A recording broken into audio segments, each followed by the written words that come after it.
Hello, everybody. Welcome back to yet another genre, guys. And today we are going to be, how do I put this? Going back in time to look at the future.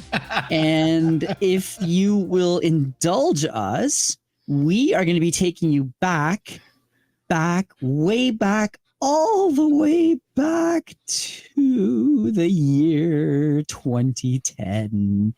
The year 2010, when we should have space stations and lunar colonies and interplanetary travel. Yeah, they kind of missed the mark on that one, didn't they? But all that to be said, they still made some pretty darn good sci-fi related to the movie 2010. Oh, sorry, to the year 2010. First off, the book with Arthur C. Clarke, and then the movie adaptation, which is what we are going to be covering today. The movie is 2010, the year we make contact, and it was the sequel to the, how would you even say it? The quintessential, the classic. The classic. I think it's fair. 2001: A Space Odyssey. So buckle your seatbelts, fellow sci-fi enjoyers, because myself, Lou, and Lorn are going to be taking you like a wild space fetus through a fantastic. Those are words. I think the official term was star child. Star child, not space fetus. You know, talk about a womb with a view. But anyway, so I was really excited about this one. I had seen this quite a while ago. I'm a huge Arthur C. Clarke fan. I'd read all the books. I read the entire 2001 saga. I watched the first movie, 2001. It was okay. It was one of those films where you kind of you sort of walk out of it a little bit dazed and think, what did I just watch? But 2010, I ended up enjoying more than 2001. I know that's heresy for a lot of science fiction folks, especially classical science fiction folks. But this movie I liked. And now, Lorn, I know Lorn in particular, you were having some trepidation about this going in. Yeah, so I'm going to echo your sentiment in that I should say I've never read the books, so I can't speak to the source material. I did watch 2001 when I was in high school, and I hated it. I hated that movie. I have a feeling that has a lot to do with the fact that Stanley Kubrick directed it. I've never particularly been a fan of his work. I know a lot of people are. I've been dreading this movie ever since we agreed to do it. I'm happy to say I actually did enjoy this movie. I thought you would. It surprised me, so I'm actually kind of anxious to talk about it. It was quite a relief. I've been dreading this for weeks now, so that was a happy surprise. Well, it's interesting because Peter Hyams, who of course directed and shot this movie because he is also a cinematographer, and actually this was the first one that he actually filmed his own movie, and after that he always did. By the way, I met him once. Do you know he does his storyboards in oil paint? Oh. That's the level of artist this guy is. Wow. But he said that when they talked to him about doing it, he said, I will only do it if Stanley gives it his blessing. And he had a 2-hour talk with Stanley Kubrick, who said, yeah, sure, go ahead, make it yours, have fun with it. You also have to know that Kubrick, who had seen things like, going back to our debut performance, Forbidden Planet, had seen Robbie the Robot built for that, but then used in every show ever after, did not want any of the things he created for 2001 to be used again. So they made a point of destroying every set, every model, every prop, everything. So to make this movie, they had to go back to the original frames of the original movie to try and recreate all of these sets, to rebuild HAL, to rebuild the pods, to rebuild everything. But Kubrick said, do your own thing.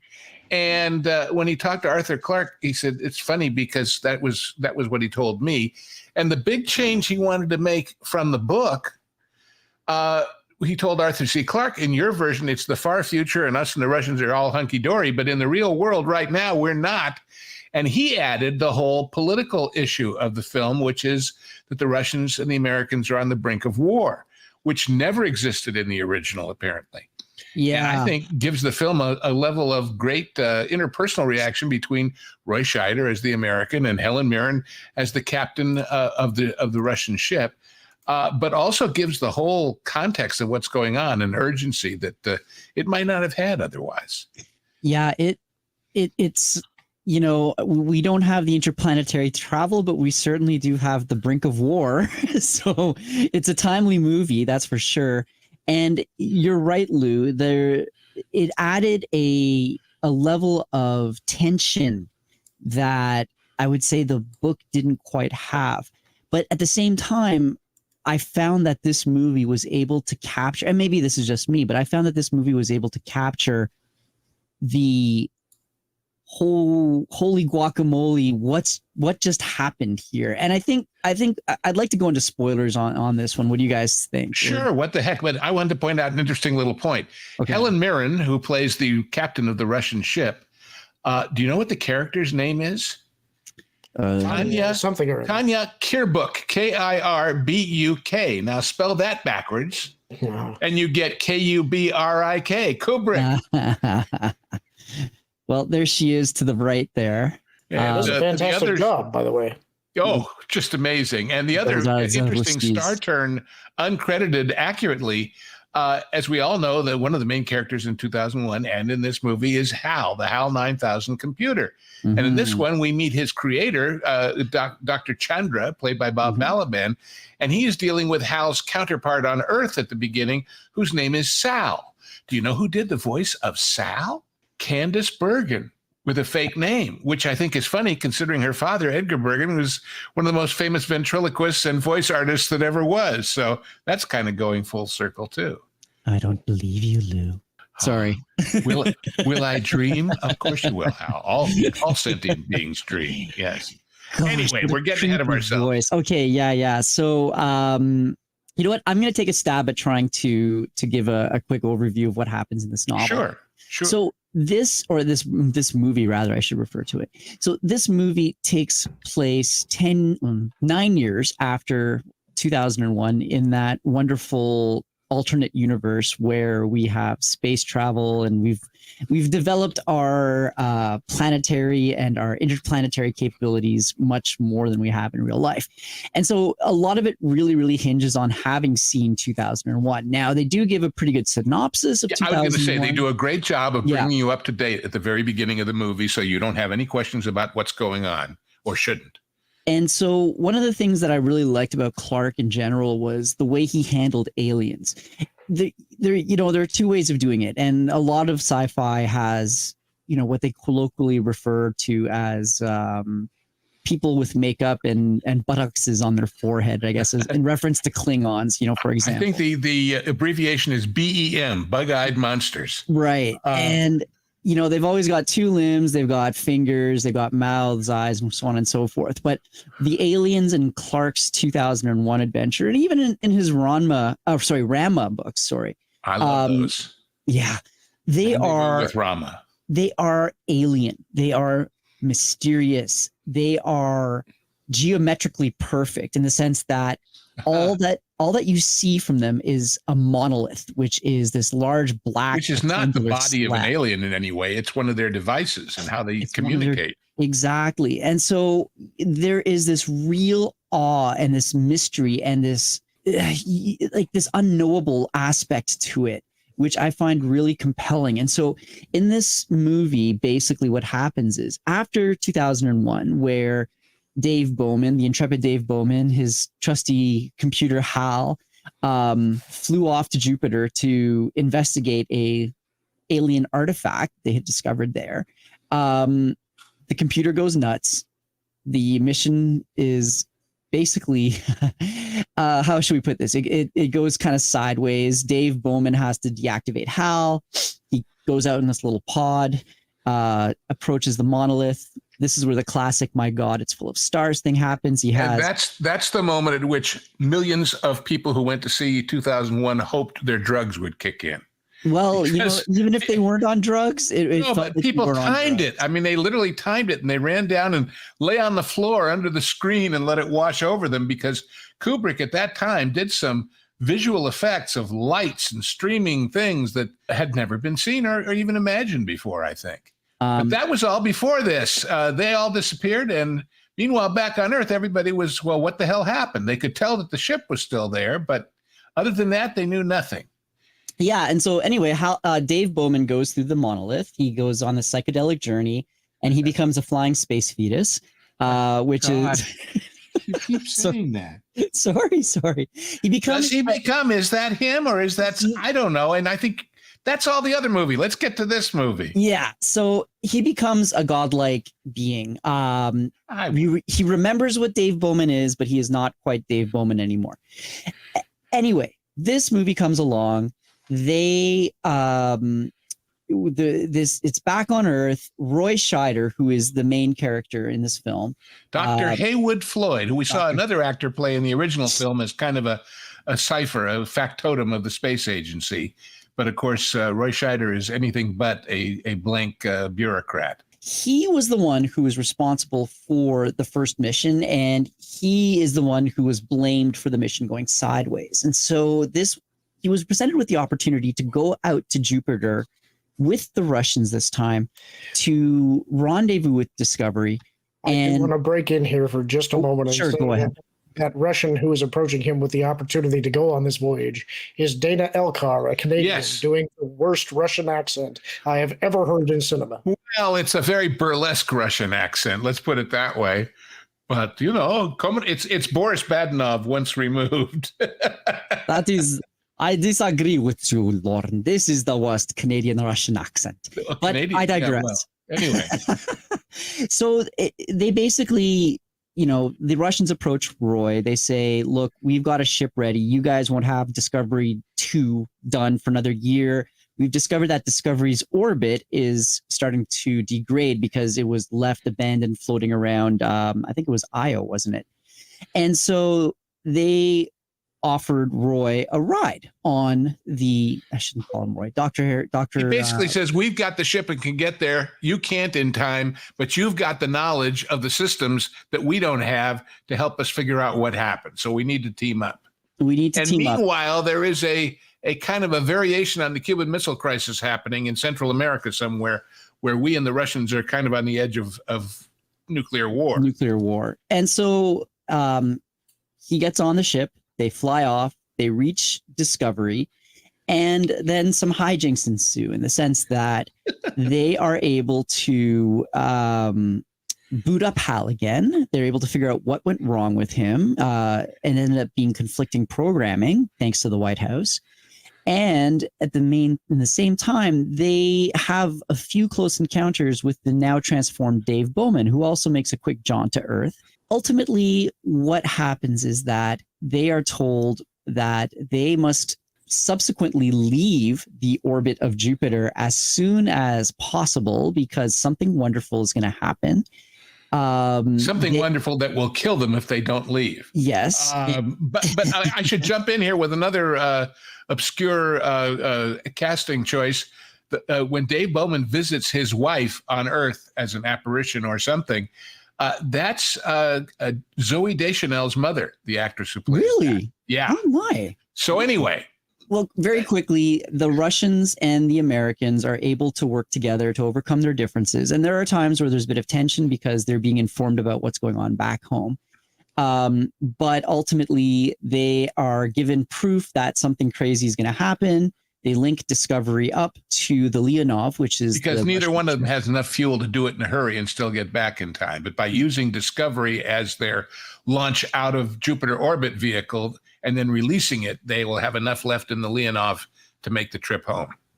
And so they get out just in the nick of time. There's a real bit of tension around whether or not Hal will go crazy again and allow himself to be destroyed. And all's well that ends well, I guess. Should I spoil this? I don't know. What do you guys think? No. I think it actually needs to be discussed. I think basically the upshot is that the people behind the monoliths, of which there is a huge one of the same dimensions floating in Jupiter orbit, the people behind the monoliths have decided that they found some life beginning on Io.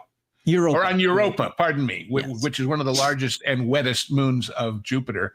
And as we saw at the beginning of 2001, where this monolith appeared and somehow inspired the apes to learn to use tools and jump-started the advance of humanity, they're going to do the same thing there, but out there, they're too far away from a sun. And so what they've decided to do is you suddenly see hundreds and thousands and millions of these monoliths start to basically surround and consume Jupiter to compress it to create a second sun. And that's what they have to get out of town in a hurry from, because that explosion will cause massive damage, of course. And it's a new sun. It's called Lucifer. When the people of Earth see the second sun in the sky the next day, they quickly realize that perhaps they shouldn't wipe themselves out in nuclear fire. They aren't alone, and there's bigger issues than what we don't like about each other and all that. Exactly. Sort of thing. And they get a message that says, all the other moons, enjoy, but make no landings on Europa. Yeah.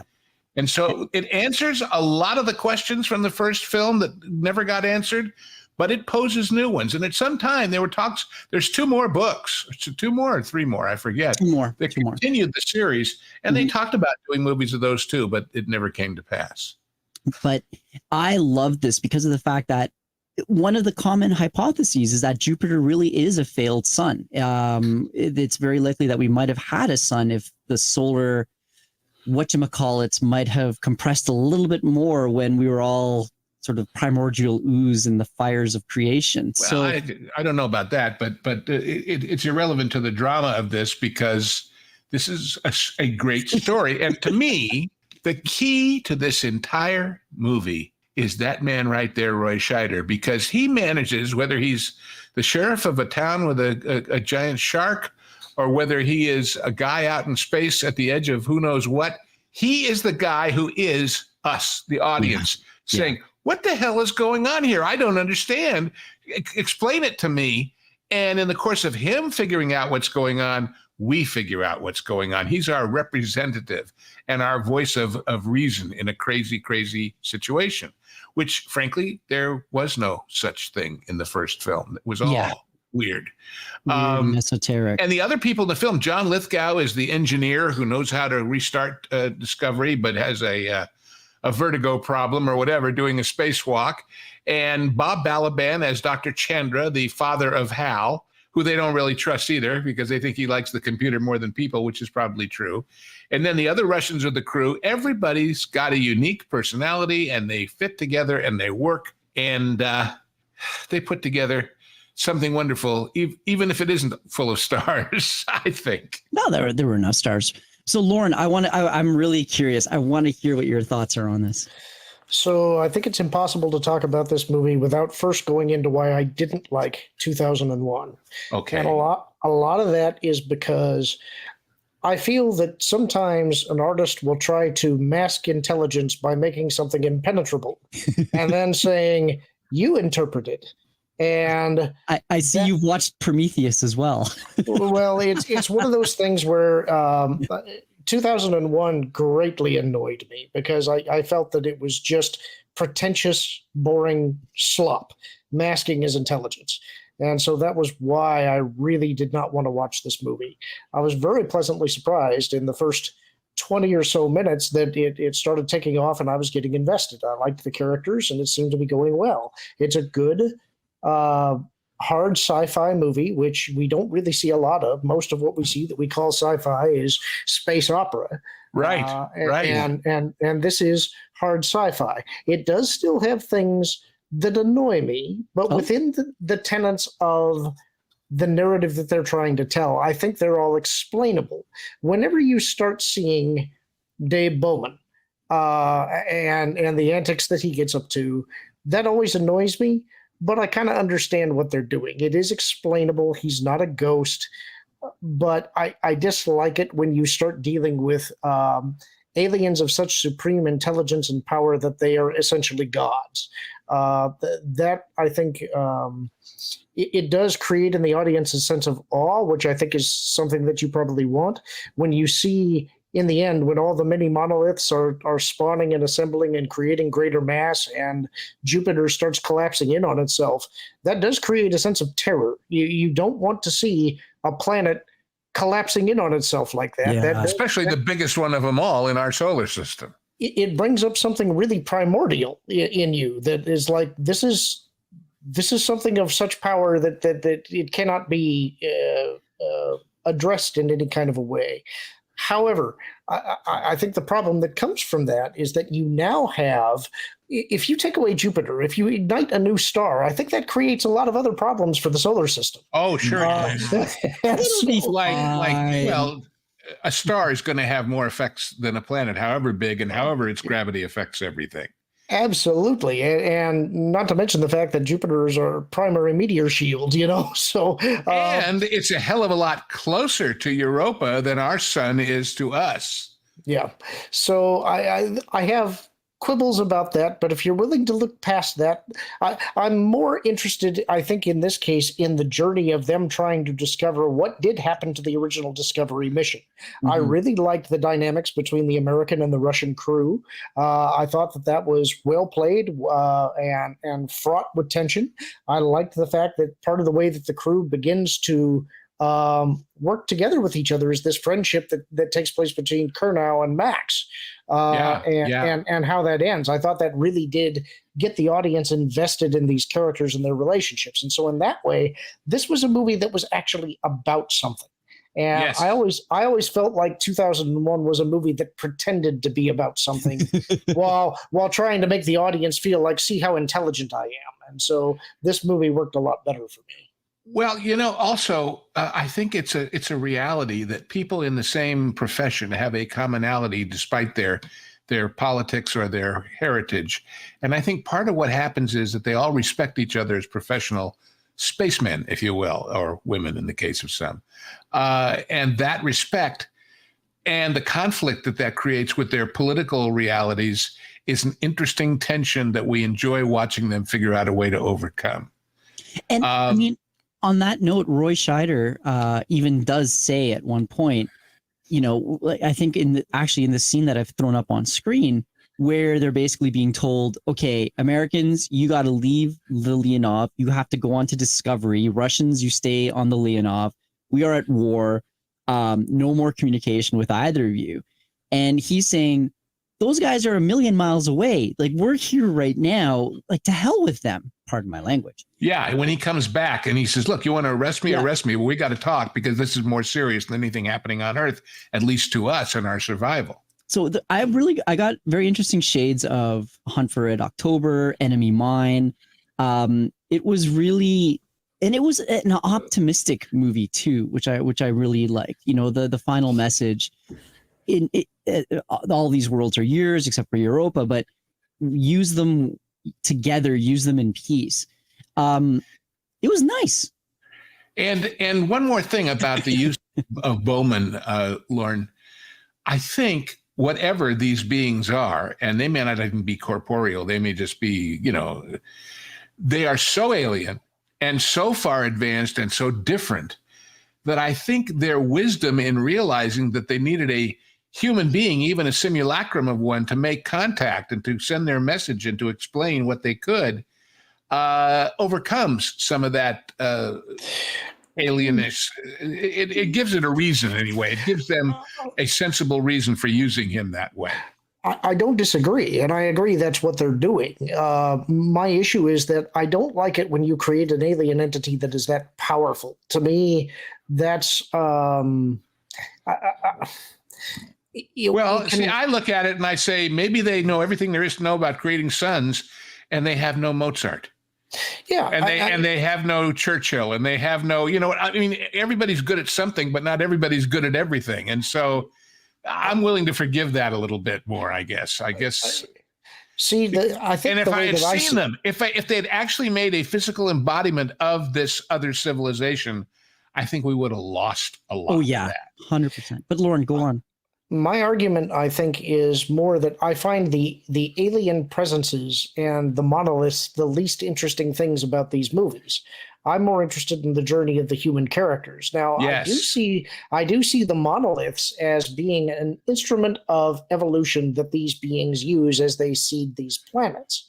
And I think that they are, as you say, so advanced and beyond anything that we could understand that they also have lost the ability to understand us, which is why they need to absorb somebody like a Dave Bowman, and why Bowman, or what has become of Bowman, is aware of what Bowman was and has some remembrance of the feelings that he had, but is no longer truly Bowman. And so I think all of that works in the context of the story. It's just the part that's least interesting to me. And sorry, Lorn, I want to jump in there though and say, is Dave Bowman, well, the Star Child, really that super powerful? Because you do see that he doesn't really, there are certain things that he can do with energy manipulation and whatnot, but he even says when he's communicating with Roy Scheider after Roy basically said, you know, I don't believe, because, okay, so basically, I'm going to step back. Dr. Floyd is in Discovery. He's talking to Hal. Hal is saying, oh yeah, by the way, I'm getting a message. And he's like, well, from where? He's like, I don't know. Well, what's the message say? It says, well, you got to leave in 2 days. And it's like, well, who's this message coming from? Dave Bowman. And he's like, what? Somebody's playing a trick on me.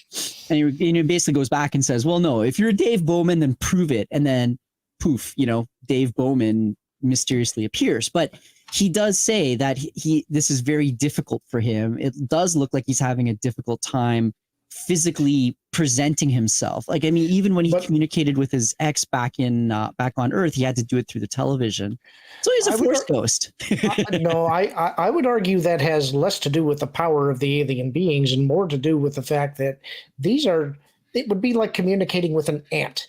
How do you present yourself in such a way that it is understandable to a being that is so less advanced than you? You have to dumb things down in a way that try to make yourself terribly stupid. You might be able to do that. Time. You may do it accidentally. You may do it through imbibing too many drinks, but it's difficult to try to lower your intelligence to a level of a non-sentient animal from the perspective of that kind of a being. I think we're not mentioning one other factor that's very deep in this movie. Mm-hmm. And I've read about a few people saying this about this film, that the film is about guilt. Haywood Floyd feels very guilty that he sent those men to their deaths. And Dr. Chandra feels very guilty that he sent Hal out there unable. And they're both trying to expiate that guilt by trying to solve these problems. And I think that's why he's got to believe that that's Dave or some version of him, because if it isn't, then there's nothing. You know what I mean? No, that's a really good point. I think you just interrupted Lorn and I from going off into a side. One other thing that I think is worth mentioning is that when you're talking about the titans of science fiction, the way that they explain Hal going off the rails in the first movie is essentially dealing with Asimov's laws of robotics. And so I think there's a little bit of cribbing going on there, but it works in the context of the movie. Mm. Yeah, okay, I'll say that. I can see that. It's just, putting aside the other film, putting aside other things by Clarke, this movie is some really good, tight storytelling right from the beginning. It moves along at just the right pace and then puts in the long pauses of the deep space flight in a way that makes you feel them. And when they wake him up early and everybody, he is brought out of hibernation quicker than the other two guys because somebody on Earth has a message for him. And everybody's very nervous, and then of course there's the visuals of this thing. I mentioned that Hyams paints in oils, for God's sakes. He's an artist. Also, that stuff with the monoliths consuming Jupiter was one of the very, very first true CGI sequences done in movies in that scene, because they were animating all of these different factors going on at once with that swirl of Jupiter that we all see in real photographs of it. And it's pretty special. It's pretty special. It's a terrifying image. It's something that surprised me in the power of seeing that happening on the planet. The black spot. And then trying to figure it out, and then zooming in closer and closer, and suddenly seeing the delineation of those tablets all of which, the one on the moon, the big one, all of those all have the same ratio of dimensions, which is kind of interesting, which is never explained exactly, but it shows that they're from the same part of town, so to speak. Well, it's another part of the alien message, which is the fact that each dimension, length, width, and height, are the square root of the first numbers in your numerical progression. Right. And that, as many in lots of science fiction and in science have said, that mathematics may be the way we communicate when language doesn't. Yeah. Because the language is so nuanced that it may never be understood between one alien race and us, but numbers are numbers and pi is pi, and like that. Piece of pie, piece of cake. I gotta say though, the visuals in this film were breathtaking. Like this one here, for example, when they're approaching the Discovery, and this is a still image, but because of the fact that these ships have rotating sections within them, which generate a form of artificial gravity, with Discovery, I guess they never had really turned it off, and so it ended up basically doing a loop, like sort of going end over end, and just seeing like Discovery, like the ship itself is kind of alien in a certain kind of way. You've got the bulbous tip, you've got the engines on the back, you have the long, thin body. Well, all of these ships, I think, I could be wrong, there's probably things before this, but I think the original movie and then following through was the first time that the whole idea that the spaceships of the future would be built in orbit and not have to escape Earth's gravity and therefore have all those fins and all of that streamlining and would be of a different configuration entirely, was ever part of the whole lexicon. And now, of course, I mean, the space dock stuff in Star Trek and all the rest of it makes it so. Although in the reboot, if you remember, in Iowa, Kansas, wherever it is, you see the starships being built on Earth, and then they're going to somehow be levitated up to orbit. I don't know. But yeah, that's part of what in the very first film tells you this is not now, this is then. This is the future. That wonderful scene where the bone goes flying up into the sky, and in the blink of an eye, it's a spaceship with Dr. Floyd heading for the moon. It's and then there are a few other parts, like again, the monolith itself, the presence of the monolith. I know, Lorn, you're saying it was uninteresting. Fair enough, but to me, when you have a visual like this, and you see these two spaceships, which are obviously man-made, but then you've got this giant rectangle eclipsing them both in front of Jupiter. It just, I don't know. I find that it sparks the imagination. Like there's something compelling about it. Yeah, and I want to clarify here. It's not that I think that the monolith is uninteresting. Yeah, I didn't think you said that. Because it is, you have to have some mystery that kicks off all of the exploration that the characters are doing. And it does that effectively. I think the space monolith, the one that's floating around Jupiter, is the most interesting of all of them to me. But I would prefer to focus less on that and what these alien guiding intelligence are attempting to do than how the human crews react to them. And I think that's why I reacted so viscerally to 2001, because the humans didn't act like humans. Yeah. They were boring and flat, and it was all about these visuals and supposedly about some deep meaning that is nevertheless never explained, and you're supposed to figure it out yourself. To me, it was just a load of pretension. In fact, when I think about 2001, the most human, relatable part of that movie is that when he gets to the space station, you see signs for Hilton and real brands. That made it, those are Earthlings instead of just kind of dull, robot-y people, because they were told to perform that way. I remember when I saw 2001, when it opened, I happened to be in London on a student tour, and I went to this big theater in the West End of London. And I remember coming out being blown away by the experience, but not particularly enlightened about what the hell had gone on, or had any character redeem themselves, or any what do we call it? The journey, there was a space Odyssey. Should have been, we got somewhere at the end. And at the end, all we got was, where the hell are we, so to speak? And the flying space fetus too. Oh, God. Well, you know, there are explanations for what happens at the end of 2001. Yes. But to me, when you're deliberately making it, and I understand that part of the reason for this is that the alien intelligences are trying to make Dave comfortable, even if they don't really necessarily understand how to do that. They're observing him in a human zoo, whatever. I think Kubrick enjoyed the fact that he made the movie as non-verbal as possible. He wanted it to be an experience. To me, that's almost flipping the bird to your audience, and I don't like that. Now, some people prefer to interpret as they wish rather than have the objective of the movie explicitly stated. But to me, it was a long journey to get to nowhere. It was 2.5 hours that felt like 5, whereas this movie was 2 hours that felt like a pretty speedy hour and a half. And I agree. That. That's what I said. The wonderful tightness of the storytelling, considering the distances and the vast expanses of space and all the rest of it, still get viscerally given to the audience. It's a pretty powerful piece of filmmaking. I really, really do think it is. And it was a success. I mean, it had a budget of 28 million. It had a box office of 40.4 million. So it didn't, double its money per se, but it wasn't a failure by any means. Released in 1984, 160-minute runtime.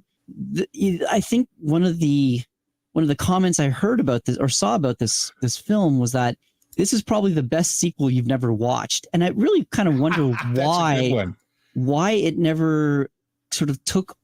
Why it never became more popular, I suppose. Part of it maybe because it was 16 years after the original. Yeah. And people were sort of expecting, I don't know what they were expecting, but it's interesting that this film and Ghostbusters were the two that Richard Edlund's Boss Film Studios made at that time, and that sort of put him on the map. And they both were nominated for special effects Oscars. Therefore, they canceled each other out, and Indiana Jones and the Temple of Doom wound up winning the Oscar for special effects. And when you compare this to that, I mean, I don't think there's a contest. This should have won. Well, but part of it might be, too, the fact that it says when this movie came out, it debuted at number 2 at the North American box office because it was held off from the top spot by Beverly Hills Cop. There you go. And then during its second week, the film faced competition from John Carpenter's Starman and David Lynch's Dune. So, well, it also begs the question, did the reaction a lot of people had, similar to yours, Lorn, to the first film, turn them off from trying to see this? Saying, oh, God, it's another one of those crazy visual confusing, I don't go to the movies for that. I want to see good guys and bad guys and somebody wins. So, it's entirely possible. Like, I mean, yeah, like you see the first movie, you kind of walk out of it and you think, okay, that was an experience and I don't think I ever want to see something like that again. And so when you hear about, oh, there's a sequel to it, well, I've kind of moved on past that phase of my life where I do hardcore psychedelic drugs, and maybe I'll give this one a skip and watch Eddie Murphy instead. And here's an interesting point in an article I found. It debuted in 1968, 1 year before Americans landed on the moon. 2001. Yeah. Yes. So it was like, it said, finally people knew how black space really was and how little fill light there was out there to illuminate objects. And they were talking about the effects and the need for blue screens, which are very iffy back then. Overlight it and it no longer looks like objects in space. Underlight it and you get a blue fringe around the actors and the models. And Edlund said they created a blue front projection system with a 25 by 60 foot screen they had to make, and then hung the actors in front of it to make all of that work. That thing, by the way, that scene where Kurnow has the panic attack trying to go across from one ship to the other.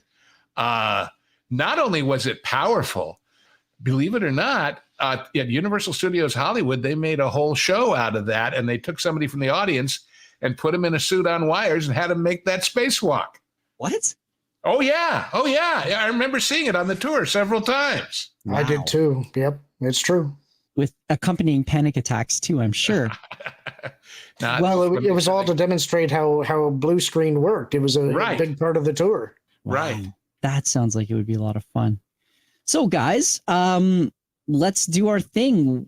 Lorn, Lou, what was the thing you liked about this? What was the thing you didn't like about this? And we'll start with Lauren. I like the resolution of the Hal mystery and the tension that was created when they're having to leave the system under pretty urgent circumstances and wondering whether or not Hal would allow them to do so. I also liked, I know Roy Scheider is the lead in the movie, but I liked pairing Hal with Bob Balaban, who himself, whenever he appears in something, he makes me uncomfortable because he's kind of an uncomfortable guy. Yes, he's a weird guy. And I'll tell you something. The original scene in this film with him, with Sal, all this time we've been wondering, we heard Dr. Chandra's name when Hal was going to crazy, and my creator, Dr. Chandra, taught me this song, but we've never met him. And we're automatically fascinated. This is the guy who invented that computer, and he's weird from the get-go, and we know that we can't quite trust him and that we can't quite believe him because he's got his own issues. And as I said, the further we go, we realize it's his guilt and his anger at what he finds out is the reason why Hal did what he did. Gosh, that was great casting. And there was a lot of objection to it. They said, Chandra is an Indian name. It shouldn't be this white New Yorker guy. But, well, it worked. It worked. Yeah. As to the thing that I disliked, I think I may have come off strong saying that I don't like the stuff that was done with Dave Bowman. It's not so much that I don't like the work that was done there or understand what was being done with it. It's just that it's not my preference to have an alien intelligence in these kind of stories at a godlike level. I understand that's the way that humanity would probably relate to finding an alien intelligence. But when you're dealing with power levels that are that disparate, again, you run into the ant trying to communicate with a human problem. And I have trouble relating to that. So, and it can be done so poorly and has been so often. Yeah. This was particularly good. You know, the instant comparison I draw, Ilea in the first Star Trek movie, when V'ger takes her over. It doesn't work at all. And that's why, exactly the reasons that you said. So yeah, but I think V'ger itself actually works pretty well. Well, but V'ger was built by humans. Granted, a lot of stuff's happened in the meanwhile, so it has at least that much in common with us, you know. We might have to do that movie, guys. But as the Star Trek movies, I mean, totally diversion here, but the best, most wonderful human versus alien confrontation in all of those movies, to me, is when Kirk says, excuse me, I have a question. What does God need with a starship? God, that's brilliant. That is just brilliant, you know? But anyway. Well, Lou, your turn. Okay, well, I obviously love this movie, and I love that they could take something that was so huge and so popular for whatever reason and spin off from it something so completely different and have it work without anybody saying, well, it was okay, but it wasn't 2001. I don't think anybody said that. Yeah. It's really the artistry of Hyams and Clarke and Scheider and Helen Mirren and John Lithgow really getting a bead on this thing and really getting what it had to do to work and making it work.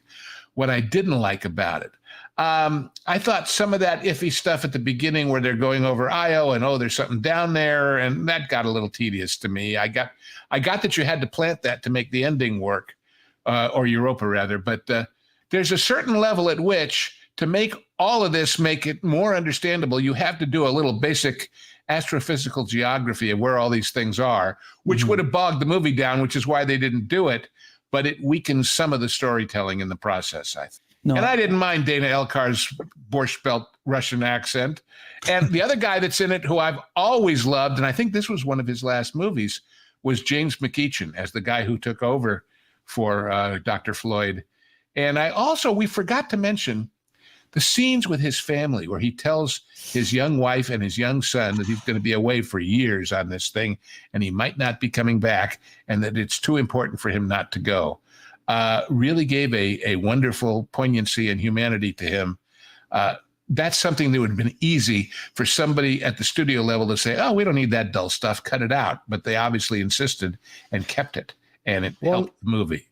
One minor thing I might mention, and I think I'm right about this, I'll have to double check the IMDb page, but I believe his son was played by Taliesin Jaffe, who, yes. if you guys are, I think it's a Critical Role. That's where you would know him from. Yes. On that point, I would say that, well, I'll say that's kind of one of the things that I didn't actually like about the character too much, because I, especially being a parent myself, I find that I'm now having a bit more trouble accepting decisions by characters which remove them from their families for such a significant amount of time. But that's just me. I understand it's necessary. Well, I'm sure to some degree he feels he's doing it for his family, because if they don't solve this mystery, who knows what could happen. And it turns out, of course, this resolves the potentially Armageddon-causing Russian-American conflict that would have killed his family and all the other families. That's a fair point. In terms of other things I didn't like about this film, there was very, very little. And I remember having watched it the first time, liking it. I was really grateful going back and seeing just how well it held up again. The quibbles that I have would be things like, the accent, or sometimes like you said, the real world physics of some of this stuff, like Chandra being on the outside of the Discovery when it initiated its full burn. Yeah, that part, but it got you nervous. Is he going to get inside in time? It sure piqued rather than just a countdown, it gave it a human touch. I was conflicted about how they handled that too. Like he could have just waited in Discovery for 5 minutes until the burn had ended, So there were minor things, but overall, gosh, I pretty much liked everything about this film. And one thing I will say though is that I thought that the scenes in particular with the Dave Bowman entity were just creepy and jarring a little bit. Like when he shows up on the television of his ex-wife, you have, and I had to rewind this a few times to see it. Like he's on this TV screen, kind of, Max Headroom like and whatnot. But at the same time, around her, you see these little, very subtle flashes of energy, which I hadn't even noticed before, but adds to that sort of scene that there is this entity within that presence right now. It's not just like a video recording being sent to her from somewhere.